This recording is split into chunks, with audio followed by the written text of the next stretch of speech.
My name's Dan Snow and I want to tell you about History Hit TV. It's like the Netflix for history. Hundreds of exclusive documentaries and interviews with the world's best historians. We've got an exclusive offer available to fans of Timeline. If you go to History Hit TV, you can either follow the information below this video or just Google History Hit TV and use the code TIMELINE. You get a special introductory offer. Go and check it out. In the meantime, enjoy this video.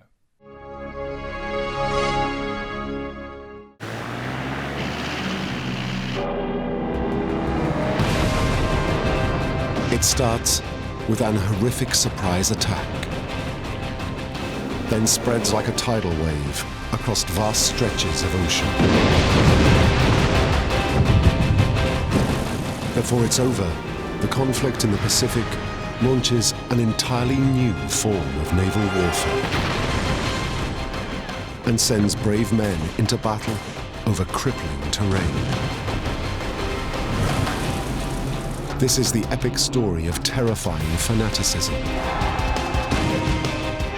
and personal heroism, told in compelling detail, with specially enhanced colour film and rarely seen footage, often shot by the troops themselves. For the first time put together to answer the question, why did Japan's gamble to deliver a quick, decisive knockout blow fail? This is World War II in the Pacific.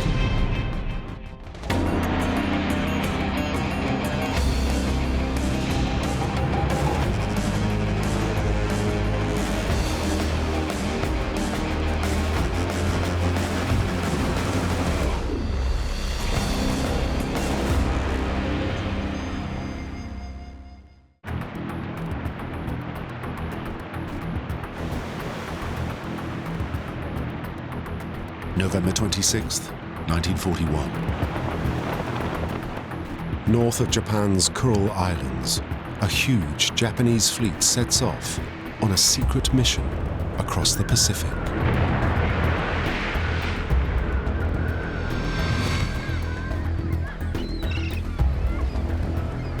Thousands of miles away, at the US naval base at Pearl Harbour on Hawaii, all is peaceful. Much of the US Pacific Fleet is in port. Under total radio silence, 6 Japanese aircraft carriers and over a dozen smaller warships are heading south on a collision course with destiny. 11 days later, the fleet is within striking distance of Hawaii.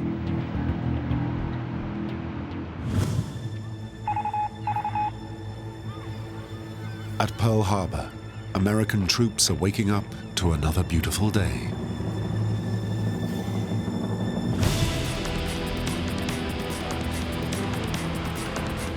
Aboard the Japanese carriers, there's a last-minute briefing.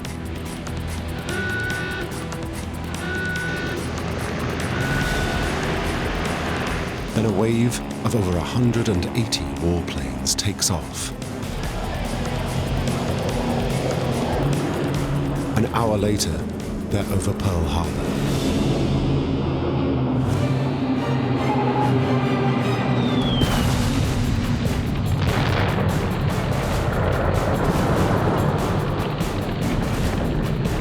Five US warships are hit almost immediately.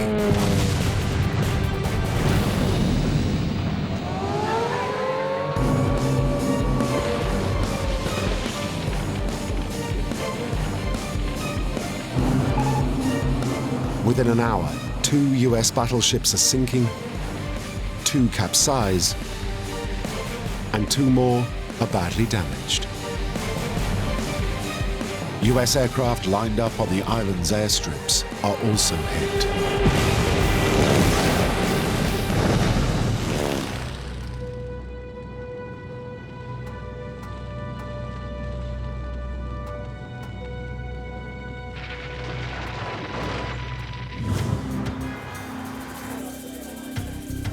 As news of the attack spreads across America, there's shock and horror. But there is also a question. Why has America been caught napping?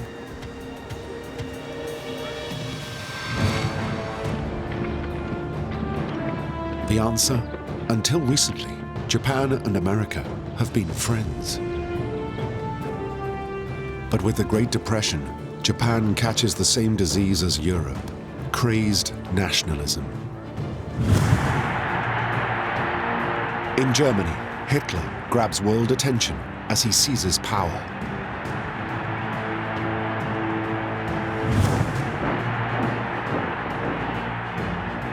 In Italy, Mussolini sings to the same nationalist tune.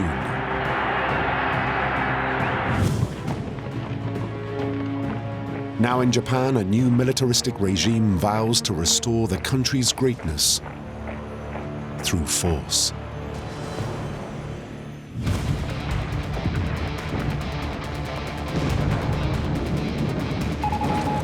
In 1937, a ruthless Japanese war machine tears through China.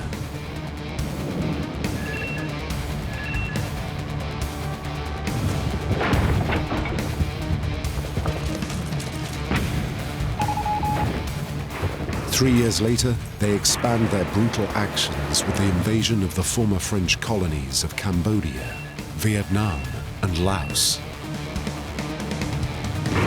It's a move that finally forces America to react.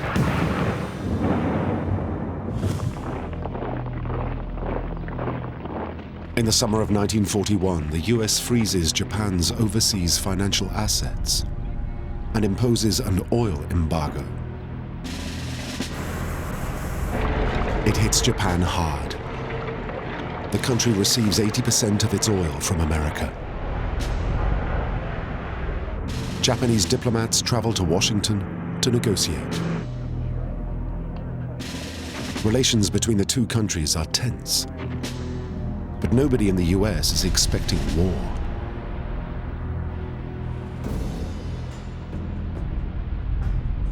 Then a new Japanese leader takes control.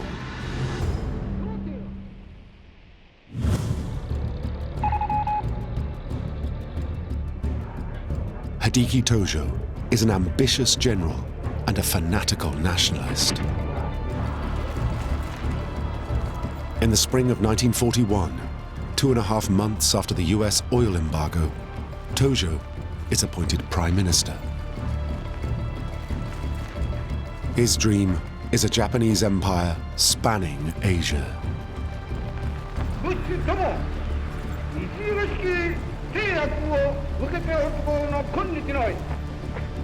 Tojo isn't interested in negotiations with the US. He's secretly planning for war.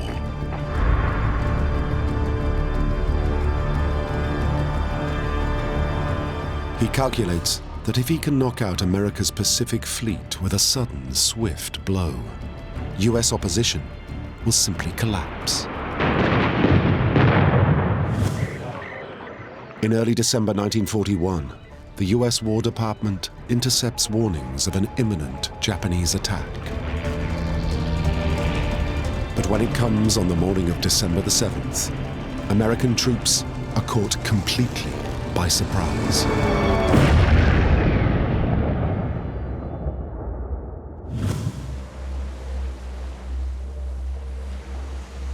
But if Japan believes she's delivered the knockout blow to US naval power in the region, she's wrong.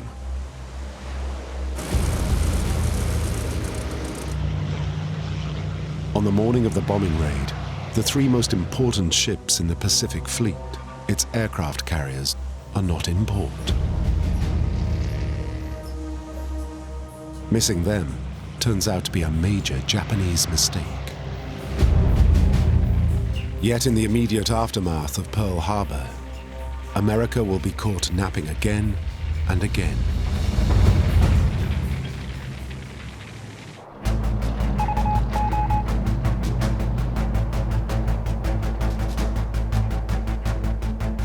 Ten hours after the attack on Pearl Harbour, Japanese bombers suddenly appear over Clark Field in the Philippines. It's America's main airbase in Southeast Asia.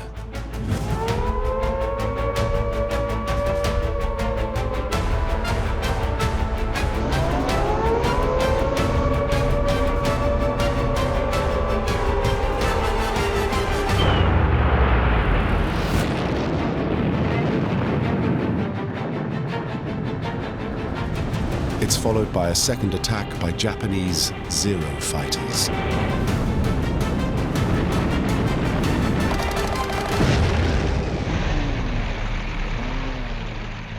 "45 minutes later, much of the US air power in the region has been destroyed. The Japanese have caught the US on the hop for a second time.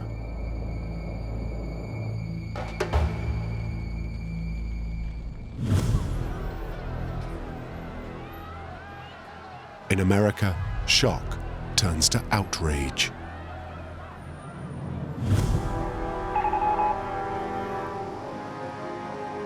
"32 hours after the attack on Pearl Harbour, US President Franklin Roosevelt declares war on Japan.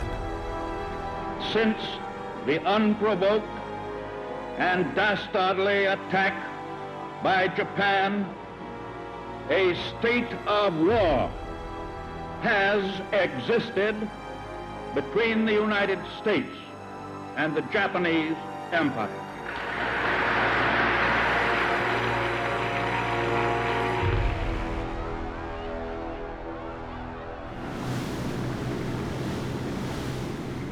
But before America can organize its forces, there's yet another paralyzing Japanese strike.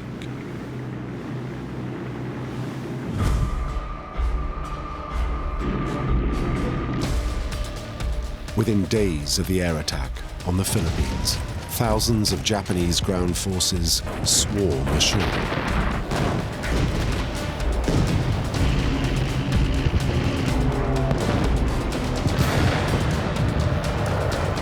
With no air power, US defenses are crippled.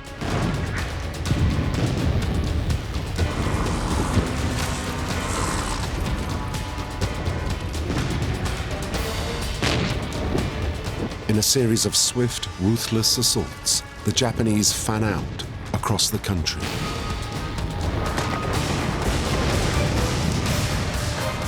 Ten days later, the Philippine capital, Manila, is captured.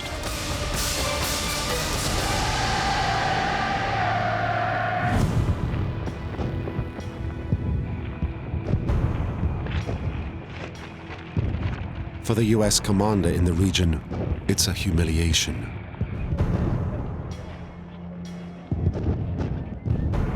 Douglas MacArthur is one of America's most decorated generals.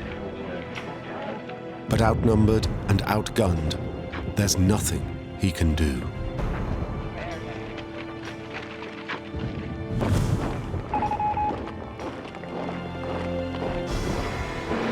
Finally, in early March, under orders from the American president, MacArthur flies out to Australia. The US regard him as too important to run the risk that he might be taken prisoner. MacArthur vows to return. But the Japanese have just bombed the northern Australian town of Darwin.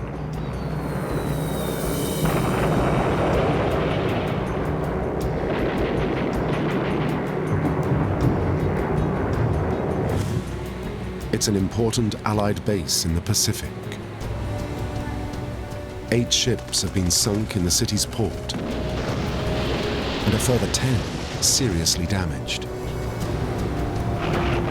2 airfields have also been shot up, destroying aircraft and oil storage tanks and killing several hundred people.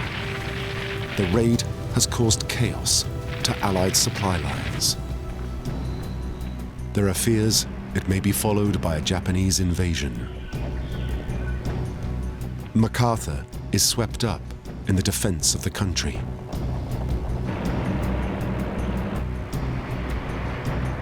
The Philippines will have to wait.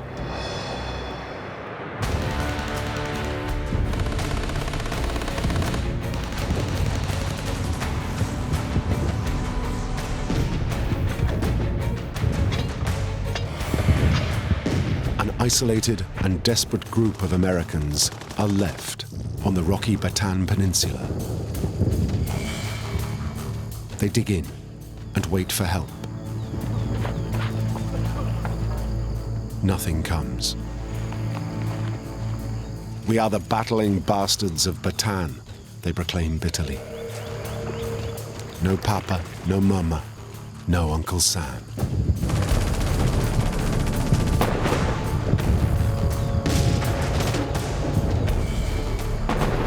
Facing repeated Japanese assaults with supplies running out, the US forces are up against impossible odds.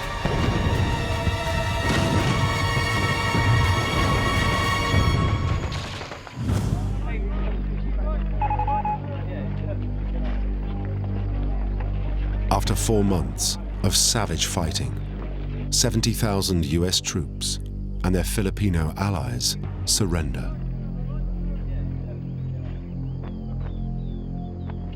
Up to 10,000 of them will die on the Bataan Death March before they even reach Japanese prisoner of war camps.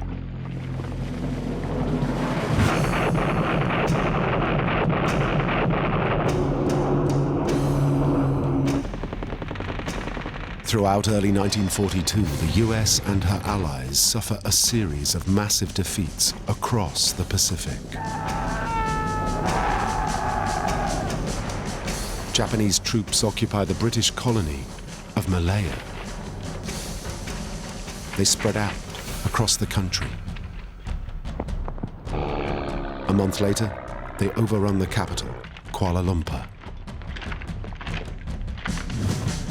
Allied forces withdraw to Singapore, the center of British rule in the Pacific.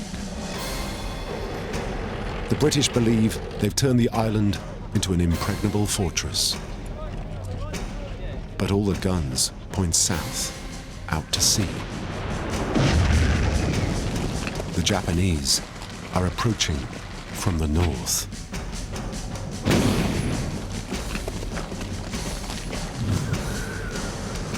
Britain sends 2 warships to attack Japanese troop convoys.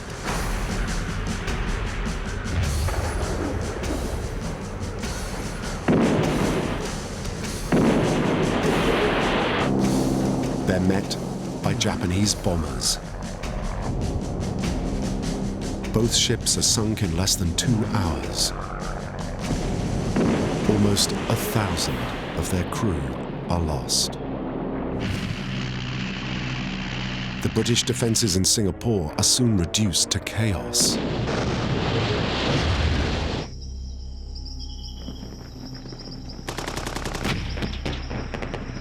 A force of over 90,000 Allied troops surrender.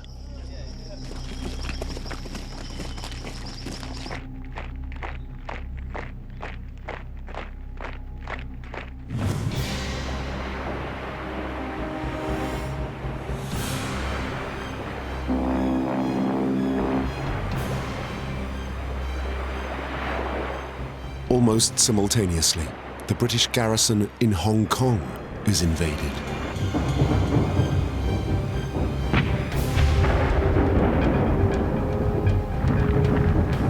It takes the Japanese just 2 weeks to overrun it.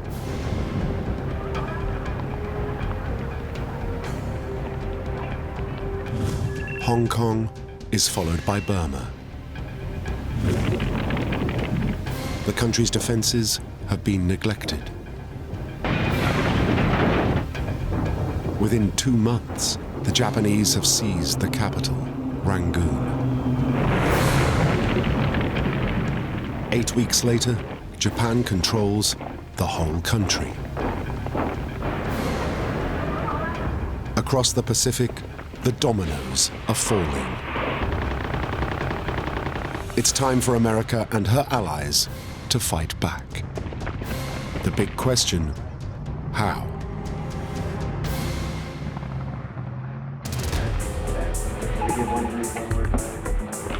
As US military planners study maps of Japan and the Pacific Ocean, one thing is crystal clear.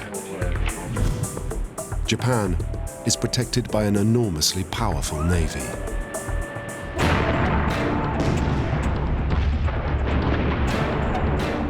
A seaborne assault so soon after the crippling attack on the US Pacific Fleet in Pearl Harbour would be suicidal. But an airborne attack is equally impossible.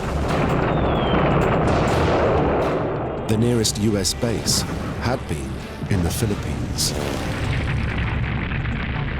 Now the closest bases are in sites like the Hawaiian archipelago. These are over 3,000 miles from Japan, hundreds of miles further than the range of any US long-range bomber. Japan seems untouchable. Or is she?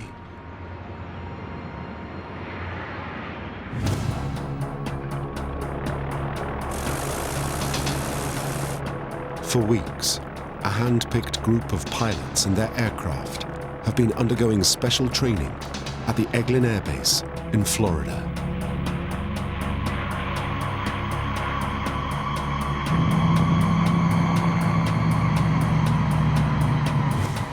The plan is to transport a small force of B-25 Mitchell bombers by aircraft carrier to within 400 miles of Japan. From there, they'll launch a bombing raid on Tokyo.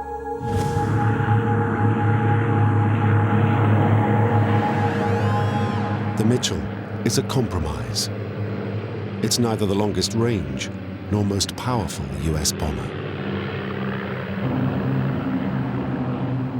But it's big enough to carry a significant payload, and crucially, it's small enough to fit on a carrier. Still, it's an operation fraught with danger. Aircraft carriers are not designed to be used by bombers. Their flight decks are too short, and the bombers are too big and heavy. At the Florida Air Base, the Mitchells are stripped down to remove unnecessary weight.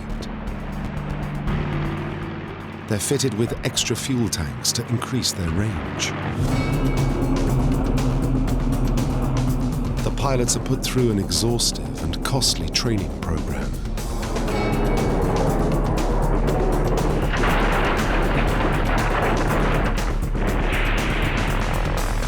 Trials show the modified aircraft will just about be able to take off from the carrier deck, provided there are no errors.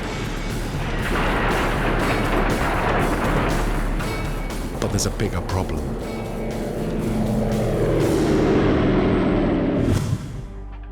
The Mitchells may be able to take off from a carrier, but the flight deck is too short for them to return and land.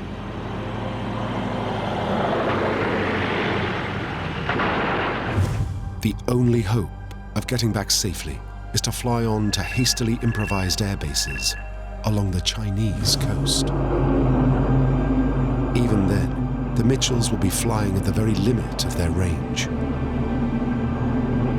possibly beyond it. It's a potential suicide mission.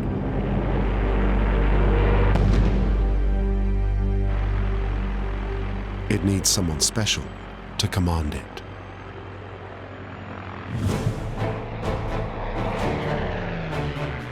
The man put in charge is one of America's most celebrated flyers. His name? Lieutenant Colonel James Doolittle, a man famous for his skill and daring in the air. He's the first man to fly across the United States in less than 24 hours. He's won trophies for speed and endurance flights.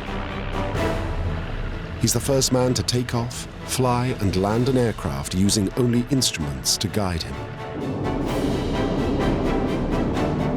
But this will be Jimmy Doolittle's most challenging and dangerous mission yet.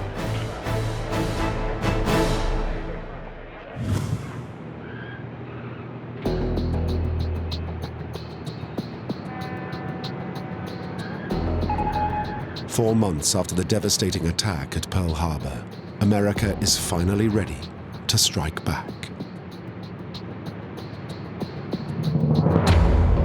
The USS Hornet set sail from San Francisco with 16 B-25 Mitchell bombers strapped to her deck.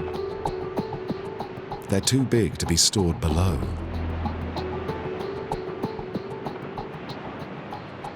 12 days later, halfway across the Pacific, they link up with a second US carrier, the Enterprise, and an escort of cruisers and destroyers.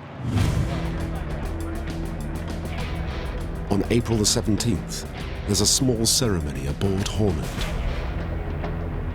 Japanese medals, donated to US servicemen during a state visit to Japan in 1908, are ceremonially strapped to one of the huge 500-pound bombs.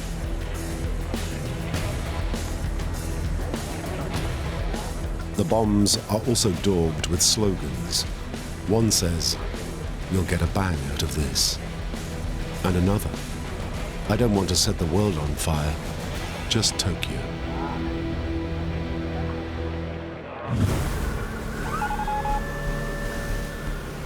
"16 days after leaving the US, the Hornet is within striking distance of Japan. But then, there's an emergency. Radar operators on Enterprise locate 2 Japanese boats nearby. A message is flashed to the Hornet. 2 enemy surface craft reported.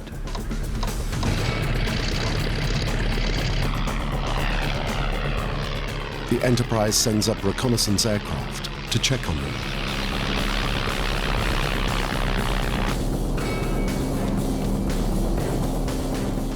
They find a small patrol boat, then a couple more. They appear to be part of a Japanese early warning system.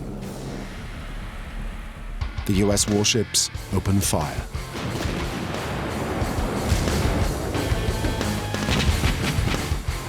Hundreds of shells target the Japanese boats.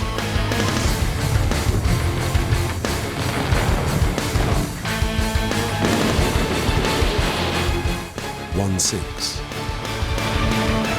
But has word got out of the approaching US fleet? The Americans face a dilemma. Steam on and risk being trapped by the Japanese Navy, or launch their aircraft immediately, even though they're further from Japan than planned. The US commanders decide it's too risky to delay the attack.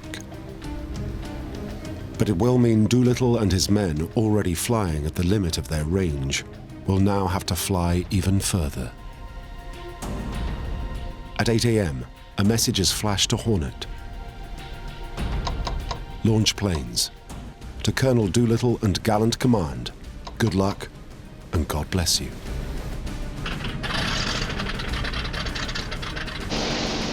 At 8:20 a.m., the first B-25 takes off.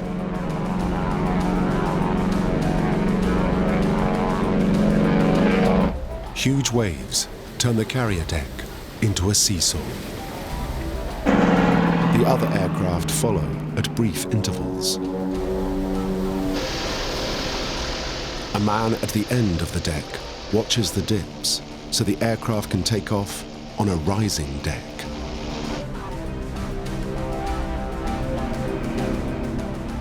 One of the most daring raids in aviation history is underway.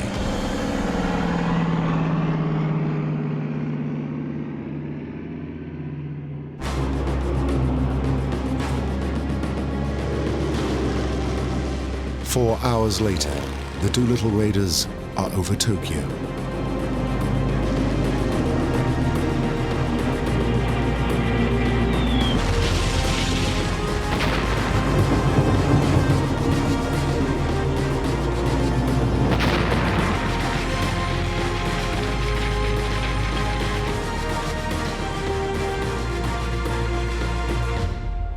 The raid is over in a matter of minutes.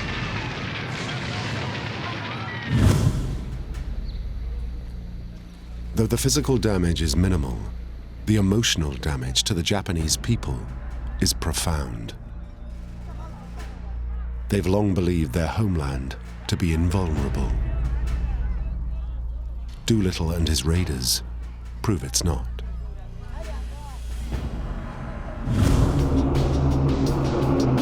Several hours later, the Americans are on course for the landing strips in China. none of them will make it. Over the China Sea, they run into a fuel-sapping headwind, which forces all to ditch.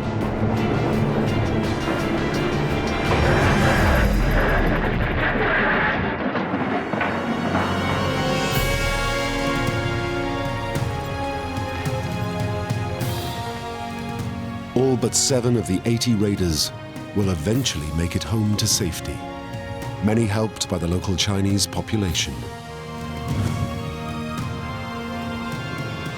Back in America, they're given a hero's welcome. Doolittle is promoted to general and becomes a national hero. America, the sleeping giant, has shown its teeth. And the Doolittle raid is just the beginning.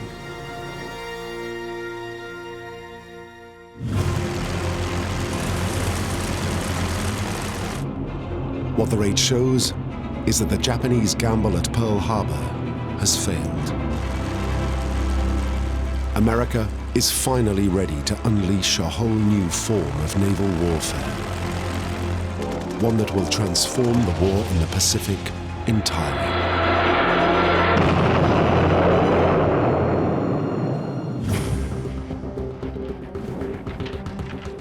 By late spring 1942, the US war machine has geared up. Civilian factories turn over to armaments. Aircraft production soars.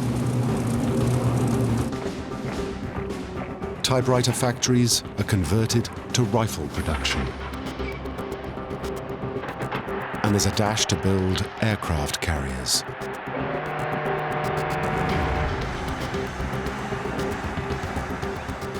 US Secretary of the Navy Frank Knox speaks for many when he announces, "The Japs started this war. We are going to finish it."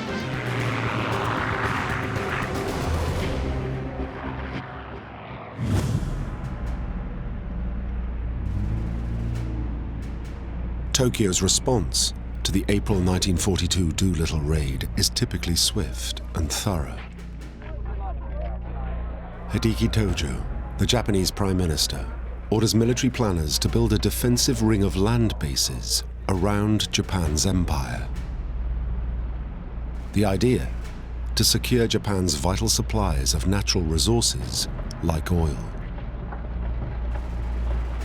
Half the ring is already in place. Japan controls most of the Chinese coast, Southeast Asia, and the Philippines.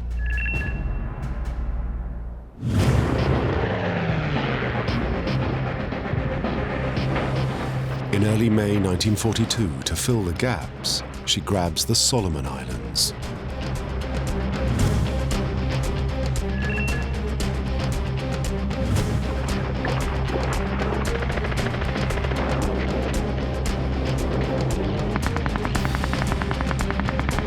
Two days later, a powerful Japanese fleet steams into the Coral Sea, hoping to capture Papua New Guinea. The naval commander in charge is perhaps Japan's greatest strategist.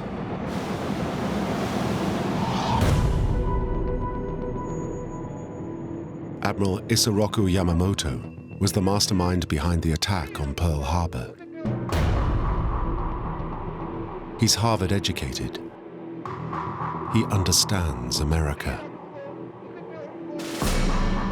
At his disposal is perhaps the most powerful navy in the world.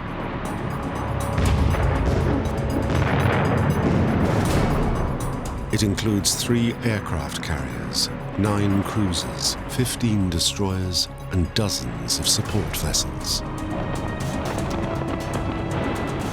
But Yamamoto is not the only top naval commander in the region.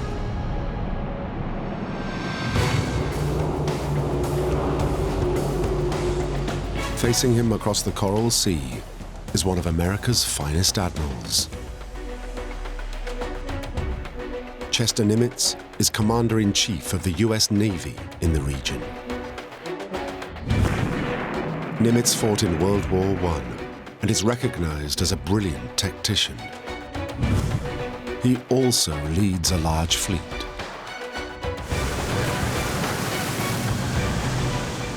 It includes 2 aircraft carriers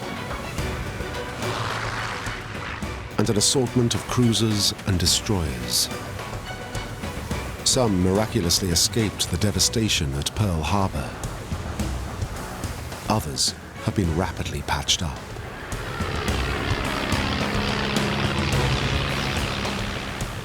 As the 2 huge fleets approach each other, naval warfare is about to change forever.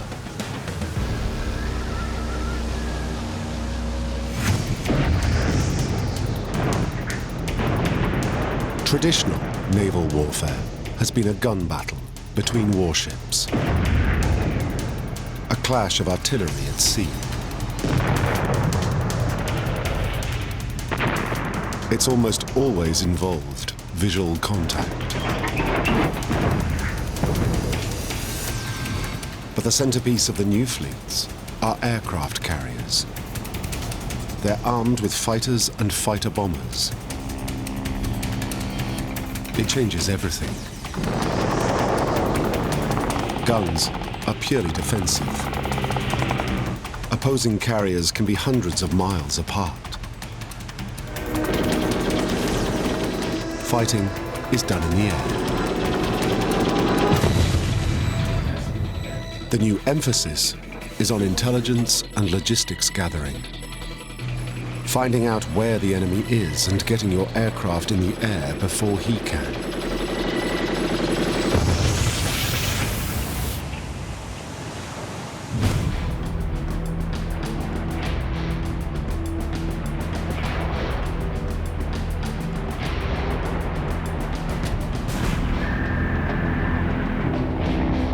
For 2 days, the US and Japanese fleets send up aircraft to scout the Coral Sea.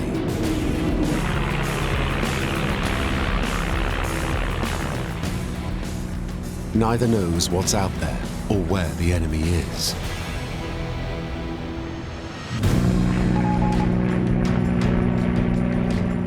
Finally, US warplanes locate the Japanese carrier Shoho. Nimitz sends up dive bombers.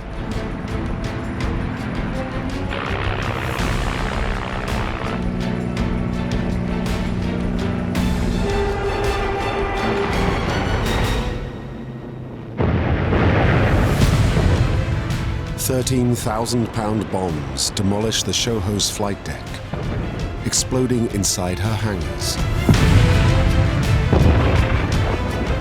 Hours later, she will sink. The Battle of the Coral Sea has begun.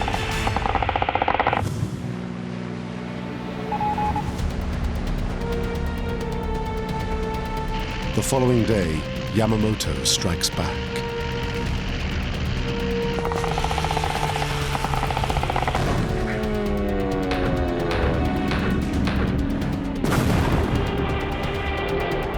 The Japanese locate the US carrier Lexington. Yamamoto sends up Zero fighters. The Lexington is soon damaged.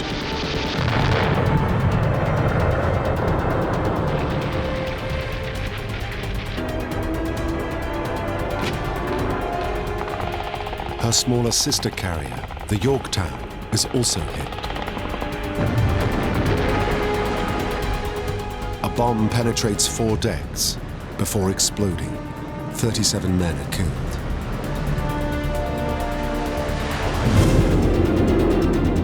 Meanwhile, US dive bombers locate Yamamoto's second carrier, the Shokaku.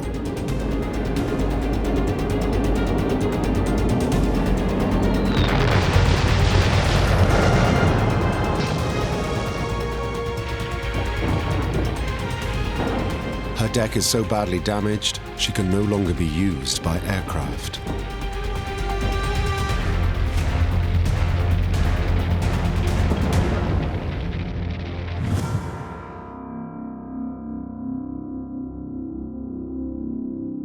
As darkness falls, the Lexington is still afloat.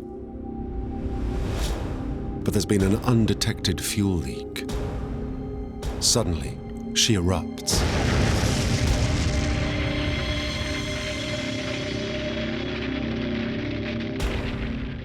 Amazingly, all but 215 of the nearly 3,000 men on board are rescued.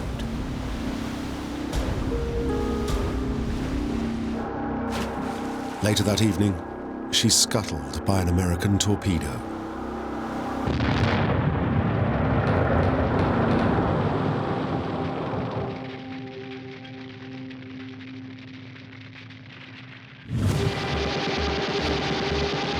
The Battle of the Coral Sea is a stalemate.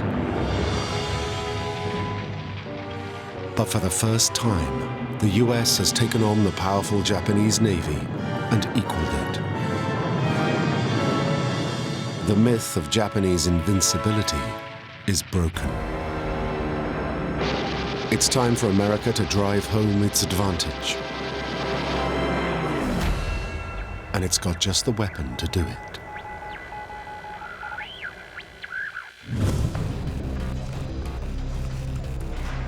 In Washington, Operation Magic is underway.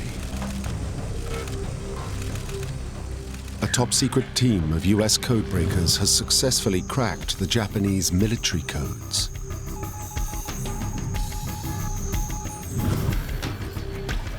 America has gained the upper hand in the crucial new front in modern warfare: intelligence gathering.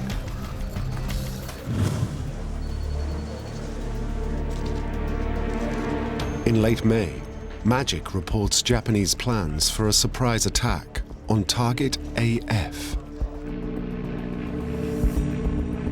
AF is clearly somewhere in the mid-Pacific. But where? Naval strategists scour maps of the region. One candidate is the coral atoll of Midway, an important US military base in the Hawaiian archipelago. It would be an ideal jumping-off point for a second and more decisive Japanese attack on Pearl Harbour.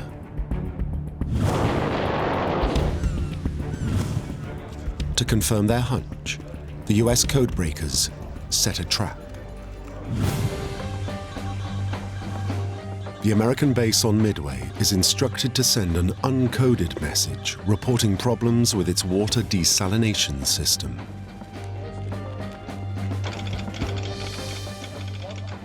Almost immediately, naval intelligence intercepts a Japanese signal that target AF is experiencing water problems. The news is flashed to Nimitz.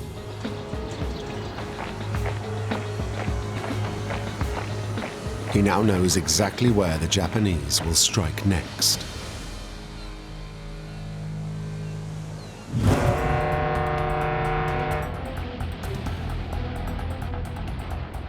In early June 1942, the Japanese mount a diversionary attack on the Aleutian Islands off the coast of Alaska.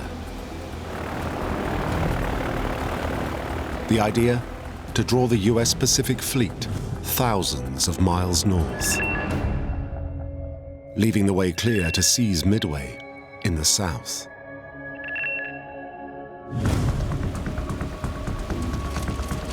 But thanks to the codebreakers, Nimitz ignores the attack.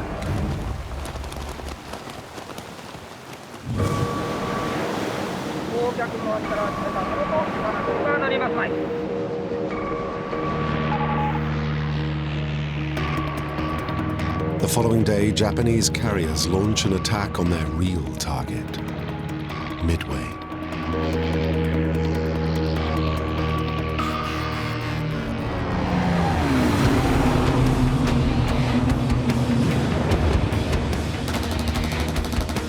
But the US base is prepared and sends up a strong force of fighters.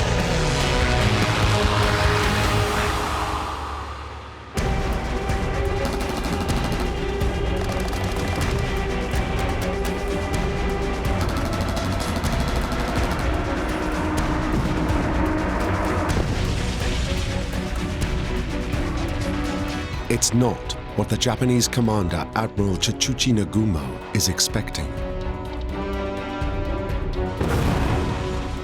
He needs to rethink his plans rapidly.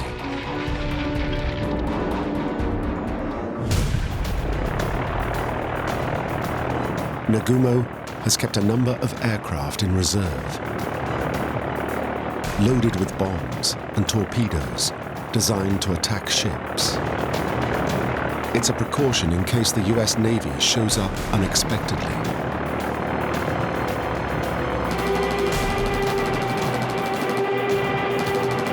But now Nagumo needs all his aircraft to drive home the attack on Midway. Carrier crews are ordered to reload the reserve aircraft with fragmentation bombs to continue the assault on the US base. But then, as the reloading is underway, Japanese spotter planes relay an urgent message.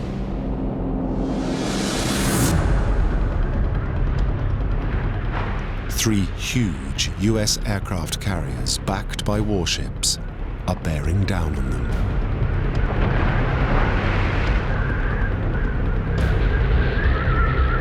Nagumo faces a tough choice. Should he continue the attack on Midway, or should he rearm his bombers to attack the US fleet? He hesitates. It's a fatal mistake.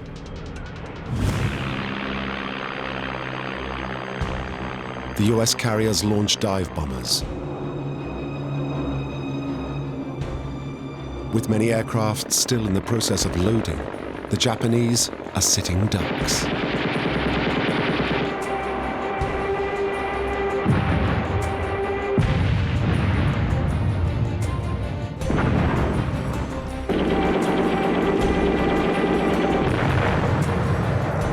Within 5 extraordinary minutes, the American dive bombers reduce 3 of Japan's largest aircraft carriers to flaming wrecks.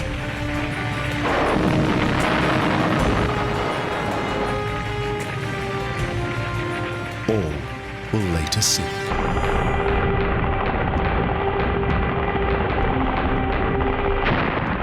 In reply, that afternoon the Japanese damage beyond repair the US carrier Yorktown.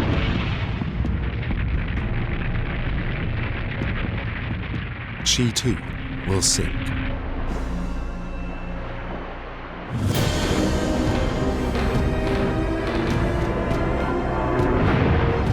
Meanwhile, America's bombers score a direct hit on a 4th Japanese carrier. She turns into a blazing pyre. For the Japanese, the attack on Midway is a disaster. Her navy has lost 4 of its finest carriers. It's also lost well over 2,000 sailors. A decisive moment.